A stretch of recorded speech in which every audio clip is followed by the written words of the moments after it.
Hi guys, it's Dylan from Bijou Diamond Jewellery in London, and today I'm going to answer some of your questions. These questions are combinations of questions from our own clients and also questions from you guys on YouTube. Okay, so our first question is, what is the perfect one watch collection to keep forever for a whole lifetime? So perfect watch for a lifetime, one watch. I think really for one watch for a lifetime, you have to be looking at steel. There's a few reasons for that. In order for it to last really a lifetime and not change shape too much and be too susceptible to damage, because you're going to wear this watch every single day, it's got to be quite a hardy material. And I think gold and precious metals are probably not so appropriate for that. So I would definitely choose steel. I think probably the best thing as well about steel is the fact it's so versatile. Because steel is a colorless metal, it means it's pretty appropriate for almost any occasion. It's never going to feel too bling or too out there, and it never will feel too casual either. Okay, so that kind of shows you what's a metal, I think. In terms of what style of watch, I'd really look more at sports watches, because they're kind of definitely modern day sports watches are really good for most occasions. And there's a couple that I will mention now that I think probably are going to be the best selection for that question. And I've taken into account things of wanting to keep that watch for your whole lifetime and be able to wear it every single day. So we'll start with Rolex, because that's probably where most people will look for this kind of question. So we have a few clients who own vintage Submariners, or in fact not so old, just the 16610 reference, so the pre-ceramic steel Submariners. Another really brilliant watch for everyday use and for the whole lifetime, or to keep for a lifetime, is an Explorer 2, the old reference Explorer 2 16570. I personally love the white dial, a really cool watch. We have a few clients that have that watch and they wear it absolutely every day for doing everything, gym, cooking, running, whatever. They're always wearing that watch, and it's just a fantastic watch to keep for years and years and years. Another great watch from Rolex that I would perhaps say might be the best watch for everyday use would be a steel Daytona. It's incredibly versatile. I'd say it's easily their most versatile watch that they make. It's just perfect because of the smaller size for more formal occasions, but you obviously have that sporty look because it is a sports watch, which makes it a little bit more versatile and appropriate for most casual occasions also. Some other really good modern day watches from Rolex is of course the Submariner, Explorer 1, etc, etc. There's tons and tons of brilliant watches from Rolex for everyday use. Not only that, but watches that you can keep for a whole lifetime. The other brand that I would mention is Audemars Piguet, and of course the Royal Oak from Audemars Piguet is probably one of the best watches you could have for a whole lifetime, to be appropriate from your in your 20s all the way up till your 80s or 90s. These watches just look really cool. And the whole reason behind that is because Gerald Genta, when he designed the Royal Oak back in 1972, was to find a watch that could be appropriate for almost any occasion and be your only watch and to have it forever. So technically the Royal Oak is the ultimate version of this question.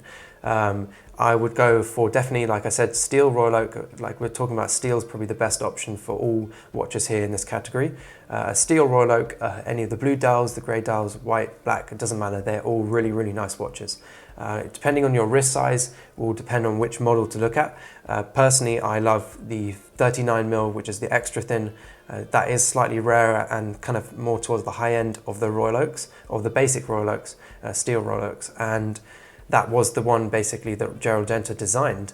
So technically that's the most pure one, but the 15400, the 41mm Royal Oak in steel is a fantastic watch. If you've got slightly larger wrists, this one actually looks better than the smaller watches. So I would definitely recommend that for someone with wrist size over 17 or 18 centimeters. I think that's a brilliant watch.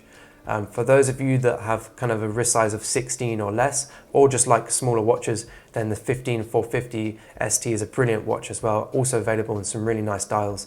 But yeah, in the center, you've got that 39mm extra thin, which is just a fantastic watch. So many amazing other options from Audemars Piguet in terms of Royal Oaks as well for everyday use. The chronographs are brilliant watches, the Royal Oak chronograph that is, and I would personally say that the non-chronograph watches are probably better if you're keeping them for everyday use and for the rest of your life. I just think the non-chrono watches a little bit more versatile, a little bit smarter as well. You might find that in the future you don't really like the larger style of the chronograph versions. And then the third watch is also designed by Gerald Genta, and that is the Nautilus from Patek Philippe. Of course, you could look at the Vacheron Overseas also in that category, but kind of more popular is the Nautilus. And the Nautilus is kind of double the price of the Royal Oaks, so it really depends if you want to look at that higher price point. And in my opinion, the gap is not so worthy, but it's a beautiful watch, the Nautilus. I'd say it's arguably a little bit smarter than the Royal Oak because the Royal Oak features an almost all brushed case, whereas the Nautilus has those bubble links between the links on the bracelet, which makes it a little bit more dressy, and the style of the watch has just got a little bit more of a dressy feel to it. So yeah, it depends on your preference and your style and your taste as to whether you prefer something more casual or something more dressy. There are so many watches that I could mention in this category, but those are kind of my core three: the Daytona, Royal Oak and Nautilus, all in steel, brilliant watches, and some fantastic watches from each of those brands as well that are brilliant everyday use watches. If it was my personal preference and I could have any watch in the world for everyday use, I'd probably choose a Patek Philippe 5146 in platinum or white gold. I just think that's one of the most beautiful watches, very simple, perfect for almost any occasion. Yes, it's slightly more on the dressy side, but I absolutely love it. Next question is, what is my daily watch? I get asked this so much, especially from you guys, because you want to know what I'm wearing. It kind of changes every now and again. I actually am wearing a 114060 at the moment, a no date sub, and I wear it all the time on a strap.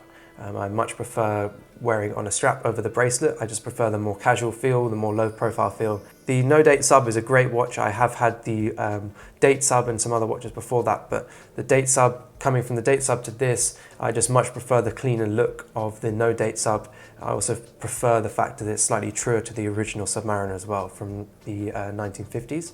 If I could choose another watch for me to be wearing for everyday use from Rolex, another watch would be a Daytona, which is what I actually had previous to this watch. A Rolex Daytona, and I do really miss the Daytona. I much prefer the smaller size of the Daytona and the slightly smarter look. It's just a little bit more classic versus the Submariner. Next question is a steel Royal Oak versus a steel Daytona for a one watch collection. So it's kind of similar to what we discussed as question one, but probably what I choose of the two is the Royal Oak, purely because I just think Audemars Piguet is a much more of a special brand. I think I'd build a really nice connection with either of those watches if I was to keep this watch for a lifetime, but I think I'd form much more of a special connection and respect for the Audemars Piguet versus the Daytona. I think I'd feel more sentimental with the Daytona, but I would definitely feel more of a love and respect for the Audemars Piguet. There's just some special energy about Audemars Piguet watches that Rolex can't really produce. And then the same person asked another question, which is steel Royal Oak versus steel Nautilus from Patek Philippe.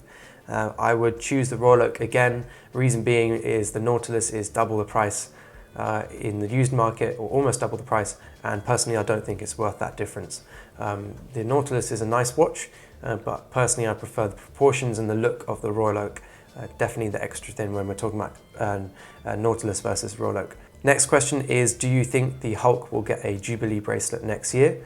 My answer to that is no. I think the Jubilee bracelet is reserved more so for the GMT line, and the reason being is back when the GMT was released, quite a few of the models were on a Jubilee bracelet to separate them from the Submariners. Submariners were dive watches and these GMTs were for pilots. So it kind of separated the two. So Rolex putting these Jubilee bracelets on the current modern day ones, it's not like it's the first time they've ever done that. It has had Jubilee bracelets in the past, the GMT Master. So yeah, I don't see the Submariner ever getting a Jubilee bracelet. Even though they have done some models in the past with Jubilee bracelets, I don't really see it being a core model. Submariners are dive watches, and so I think it kind of goes against what the Submariner is about. Next question is, what is my wrist size? My wrist size is 16.5 centimeters. And the next question is, how big do you reckon your wrists have to be for a 44mm Royal Oak Offshore from Audemars Piguet? I think it really depends on if you like big watches or not. I've done a couple of videos of this watch, so make sure you go and check that out, or those videos out, because you can see on my 16 centimeter wrist the proportions and how the watch wears, how the 44mm wears. Yes, it is large, but I don't think it's too large for me at 16 centimeters. I think you could probably go down to 15 centimeters, maybe even less if you like very big watches. But really, I'd say 16 centimeters upwards is probably where the watch will look the best possible. And around 18 or 19 centimeters really is when the watch will look much more in proportion with your wrist and not too massive. Next is which is my favorite steel Royal Oak. If we're talking about simple time-only steel Royal Oaks, then I would choose the extra thin, the 15202 ST. I think that's an absolutely beautiful watch, and the fact that it's the pure essence of Royal Oak makes me love it even more. But if we're looking at complicated Royal Oaks, then I'd look at the 25829 ST, which is the steel perpetual calendar skeleton from Audemars Piguet. That's actually in their legacy collection. It's been discontinued for a long time now, but that's one of my favorite watches from Audemars Piguet, a truly, truly special piece. Another one that maybe I could look at if I was looking at complications would be a blue dial 41mm tourbillon steel Royal Oak. That's a really beautiful watch. But yeah, in terms of basic steel Royal Oaks, I would definitely choose the 15202. Next question is, do you think the Rolex Hulk or the Submariner, green Submariner, will be replaced next year? I don't think it will be replaced next year. It would be interesting to see if they replace the movements in that watch, as lots of the other watches in the collection have had new movements and the Submariner is yet to get its new movement. So I think if they do replace the movement next year at Basel 2020, then perhaps we might see the Hulk changing in the collection, whether that's an update to the case or the dial or something, or maybe even being discontinued, but I highly doubt that they discontinue it just yet. I think it's got a few more years left in it. Next question is, what do I prefer, a 36mm Datejust or a Rolex Submariner no date? I personally would choose the no date Submariner because it's just a slightly more rugged watch than the Datejust. I prefer kind of the case dimensions on the Submariner. It's also slightly larger. I just prefer the proportions overall of that watch. However, I do think the Datejust is a brilliant watch and definitely more towards the dressy side. So if you have quite a lot of occasions or at work where you need to be slightly smarter, then perhaps the Datejust would be a better option, but it really depends on what your lifestyle is. Both of them are brilliant watches, but personally I'd probably choose the no date Submariner. Next question is, do you think the Rolex GMT Master 2 116710 LN, so the old steel black dial GMT, do you think that will go up in value? Well, it already has gone up in value. Kind of before Basel, that watch was selling around the £8,000 or £9,000 mark for an unworn version, so in the used market, and now it's selling kind of almost £11,000. So it's definitely gone up massively in value. Whether or not lots of people are buying that, I don't know. We've had some interest from clients in kind of older models, kind of around 2014, 2015, 2016, but no sort of real interest in newer models.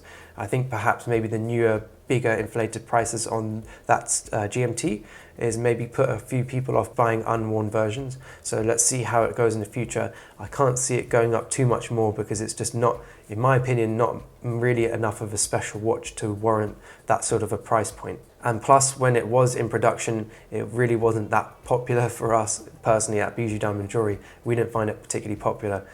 So I can't really see it suddenly, all of a sudden becoming extremely popular. Whereas the Batman, the Pepsi have always been a little bit more popular. Next question is, where do I get my straps from? I get these questions throughout all our different YouTube videos, but also from our clients and my friends.